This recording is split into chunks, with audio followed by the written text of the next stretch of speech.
క్రైస్తలో సహోదరుడు భక్సింగ్ గారి అనుభవములు దేవుడు తనకు బయలుపరిచిన దైవ మర్మములు.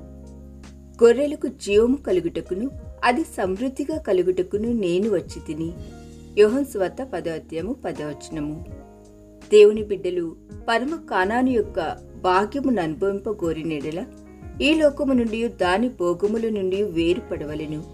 ఎటు చూచినను దేవుని ప్రజల మధ్య ఫలము లేకపోవడం కారణమేమి? మంచి బోధలున్నవి కానీ వారు లోకముతో నిబంధనను చేసుకుని ఉన్నారు.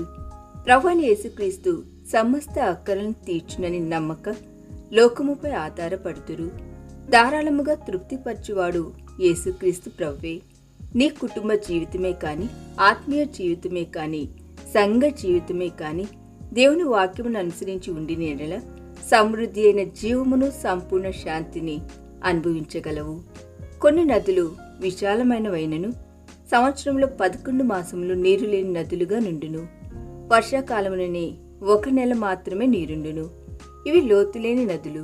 అనేక క్రైస్తవులు ఇట్టి నదుల వలె ఉన్నారు. కానీ యేసుక్రీస్తు ప్రభువు తన సంపూర్ణతను, తన నిత్య శాంతిని మనకు సమృద్ధిగా నిచ్చి ఇతరులతో కూడా వాటిని పంచుకొనవలనని మనలను ఏర్పరచుకొనెను. ఈ దిన ధ్యానము మనందరి ఆత్మీయ జీవితమునకు ఆశీర్వాదకరముగా ఉండునుగాక. ఆమేన్.